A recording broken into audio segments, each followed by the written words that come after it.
मेहमानों की आफत पार्ट 2। क्या हुआ बेटा, तू क्यों रो रहा है? आंटी ने टीवी गिराकर तोड़ दिया और इल्जाम हमारे ऊपर लगा रही है। ये आंटी बहुत बुरी है। उस बच्ची की ये बात सुनकर संजना के तो होश ही उड़ जाते हैं। अरे ये बच्चा तो सरासर झूठ बोल रहा है। टीवी इन तीनों ने मिलकर तोड़ा है। रहने दे बहू, बेकार में हम बच्चों पर झूठा इल्जाम मत लगा। झूठ तो सिर्फ बड़े बोलते हैं, बच्चे तो भगवान का रूप होते हैं। बच्चे कभी झूठ बोल सकते हैं क्या? तभी वहाँ रश्मि आ जाती है। हे भगवान, मेरा इतना महंगा टीवी टूट गया। आखिर ये टीवी किसने तोड़ा है? देखे ना चाची, आपकी बहू पता नहीं किस ख्याल में सफाई कर रही थी, इसके हाथ से टीवी टूट गया और ये बचने के लिए इल्ज़ाम हमारे बच्चों पर डाल रही है। आप जरा हमारे बच्चों की मासूम शक्ल को तो देखो। भला ये लोग इतना बुरा काम कभी कर सकते हैं क्या? सच में बहू, ये तो बहुत बुरी बात है। मैं तो तुझे अच्छी समझती थी, लेकिन तू तो अपनी गलती इन बच्चों पर डाल रही है। चल जा यहाँ से, और खबरदार दोबारा इस तरह की हरकत की तो मुझसे बुरा कोई नहीं होगा। ये सब सुनकर संजना को बहुत गुस्सा आता है और वो बड़बड़ करते हुए अपने कमरे में चली जाती है। मुझे ये बताओ अजय, आखिर ये मेहमान हमारे घर से कब जाएंगे? इनकी वजह से मैं तंग आ चुकी हूँ। आज हमारे घर का इतना महंगा टीवी बच्चों ने तोड़ दिया और वो बच्चे इतने झूठे शैतान हैं कि सारा इल्ज़ाम मुझ पर डाल दिया। मम्मी जी भी उनकी बातों में आ गई। मैं भी इन मेहमानों से तंग आ गया हूँ, लेकिन अब क्या करें? माँ के रहते कोई कुछ कह भी तो नहीं सकता। जब तक माँ इस घर में रहेगी तब तक हमें इन्हें झेलना ही पड़ेगा। हमारे पास और कोई रास्ता नहीं है। दूसरी तरफ रंजना भी अपने पति विजय से यही शिकायत कर रही थी। अपने भाई की तरह बेचारा विजय भी मजबूर था। उसमें इतनी हिम्मत नहीं थी कि वो अपनी माँ को कुछ कह सके। इस तरह 3 दिन में वहाँ सारे मेहमान रश्मि के घर का हुलिया पूरी तरह बदल देते हैं। फिर एक दिन सभी मेहमान बाजार से ढेर सारी शॉपिंग करके घर आते हैं। उनके पास सामान के बड़े बड़े थैले थे। तभी रश्मि को उन सभी के साथ एक अनजान आदमी दिखाई देता है। अरे ये कौन है? चाची, ये शोरूम वाले आदमी हैं। शॉपिंग करते समय हमारे पास कुछ पैसे कम पड़ गए ना, तो हमने कहा घर चल कर दे देंगे, तो ये यहाँ पैसे लेने आए हैं। कितने पैसे कम पड़ गए थे आंटी? ज़्यादा नहीं, बस 20,000 रुपये। ये सुनते ही रश्मि की दोनों बहू का मुंह खुला का खुला रह जाता है। अरे बाप रे, 20,000! और आप कहती हैं थोड़े पैसे कम पड़ गए? ये तो बहुत बड़ी रकम है। अरे होगी, लेकिन हमारी चाची के लिए कोई बड़ी रकम नहीं है। चलिए चाची, दे दीजिए पैसे इन्हें। अब हाँ हाँ, संजना बहू, जा अजय को बुला कर ला। लेकिन मम्मी जी, उनके पास इतने पैसे नहीं होंगे। अरे ज़्यादा बहस मत कर, जितना कह दिया उतना कर। जा अजय को बुला कर ले आ। उसके बाद संजना अजय को कमरे से बुला कर लाती है। क्या हुआ माँ, क्या बात है? अरे इस आदमी को 20,000 रुपये दे दे।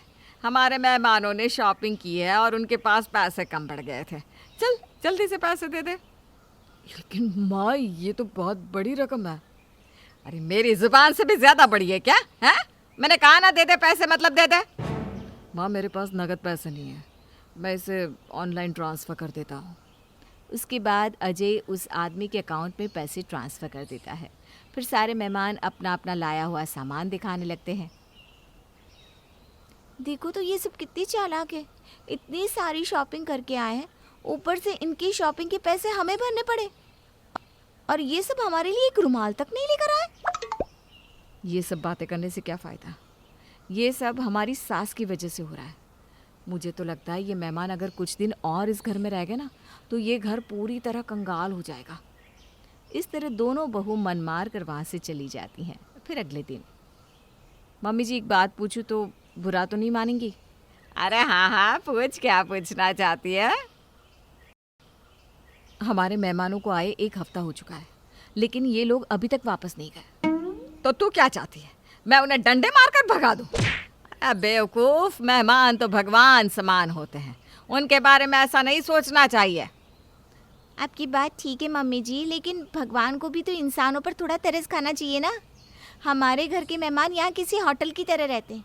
जब मन किया खाने का ऑर्डर दे देते हैं, यहाँ तक कि दिन में हमसे 5 बार खाना बनवाते हैं। हम दोनों का ज़्यादातर समय तो रसोई घर में ही बीत जाता है। अरे तो इसमें बुराई क्या है? अगर कुछ दिन तक तुम मेहमानों की खातिरदारी कर लोगी तो कौन सी आफत आ जाएगी? वैसे भी ये लोग ना हमारे घर में रोज रोज नहीं आने वाले। तभी एक औरत रश्मि के पास आती है। चाची जी, आज ना बहुत ही खास दिन है। हमारे पंडित ने हमसे कहा था कि आज के दिन हम अपने तीनों बच्चों को दूध से नहलाएं।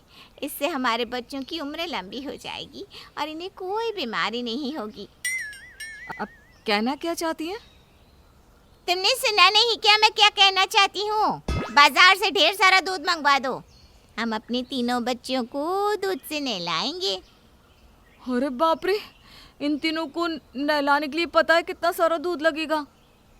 हाँ, दूध तो बहुत सारा लगेगा, लेकिन हमारी चाची बाजार से दूध मंगवा देगी। क्यों चाची, सही कहा ना मैंने? हाँ हाँ, सही कहा तूने, चिंता मत कर, मैं दूध का इंतजाम करवाती हूँ। विजय बेटा, विजय बेटा, जरा इधर आना। क्या हुआ माँ, कुछ काम है क्या? देखो, इन तीनों बच्चों को ना दूध से नहलाना है, तो ज़रा बाजार से ढेर सारा दूध लेकर आओ। अरे माँ, आजकल इंसानों को पेट भर दूध पीने को नहीं मिलता और ये तीनों दूध से नहाना चाहते हैं। ये कैसी अजीब फरमाइश है। देख विजय, तुझे दूध लाना है तो ला, नहीं तो साफ साफ मना करते। अरे नहीं नहीं नहीं, नाराज मत हो। ए विजय, बेकार की बहस क्यों करता है रे? जा दूध लेकर आ।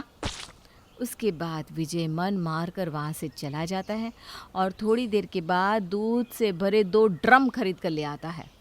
फिर वो दोनों औरतें अपने तीनों बच्चों को दूध से नहलाना शुरू कर देती है। ये सब देखकर रंजना और संजना दोनों को बहुत गुस्सा आ रहा था, लेकिन अपनी सास के डर से वो दोनों कुछ नहीं कहती।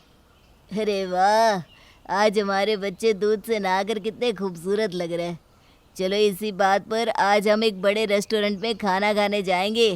दीदी, अपने दोनों बेटों से कह दो कि हमें किसी बड़े रेस्टोरेंट में ले चले।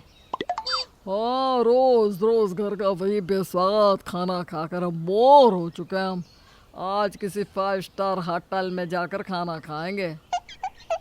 5 स्टार होटल का नाम सुनते ही अजय और विजय के तो होश उड़ जाते हैं, लेकिन रश्मि मुस्कुराती हुई कहती है, हाँ हाँ, वैसे भी आप लोग कौन सा रोज रोज हमारे घर आने वाले हो।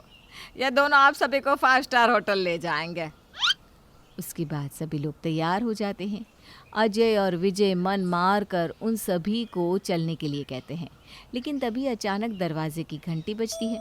संजना दरवाज़ा खोलती है तो दरवाजे पर बिरजू नाम का एक आदमी खड़ा था, जो उनके पड़ोस में रहता था। भाभी, तनिक अजय को तो बुलाना, अजय से काम है। हाँ हाँ, बोल बिरजू, क्या हुआ? मैं कुछ दिनों के लिए अपने परिवार के साथ शिमला जाना चाहता हूँ। तू ज़रा ऑनलाइन मेरी टिकट बुक करवा देना। तभी बिरजू की नज़र वहाँ खड़े मेहमानों पर पड़ती है। अरे दिवाकर चाचा, बब्बन चाचा, आप सब यहाँ क्या कर रहे हो? अब तो बिरजू है ना। हाँ हाँ, मैं तो बिरजू हूँ, लेकिन आप सब इनके घर में क्या कर रहे हो? तू इन सबको जानता है क्या? हाँ, ये सब मेरे रिश्तेदार हैं, लेकिन ये सब तेरे घर पर क्यों आए? इन्हें तो मेरे घर पर आना था। ये सुनते ही अजय और विजय के साथ साथ रंजना और संजना भी अपना सिर पकड़ लेती है। अच्छा, तो इसका मतलब पिछले हफ्ते से तेरे रिश्तेदार गलती से हमारे घर पर रह रहे थे। अरे हाँ, लगता है हमसे गलती हो गई। खैर कोई बात नहीं, चल बिरजू, अब हम सब तेरे घर पर रहेंगे। और इसके बाद सभी लोग अपना सामान उठाकर बिरजू के घर चले जाते हैं।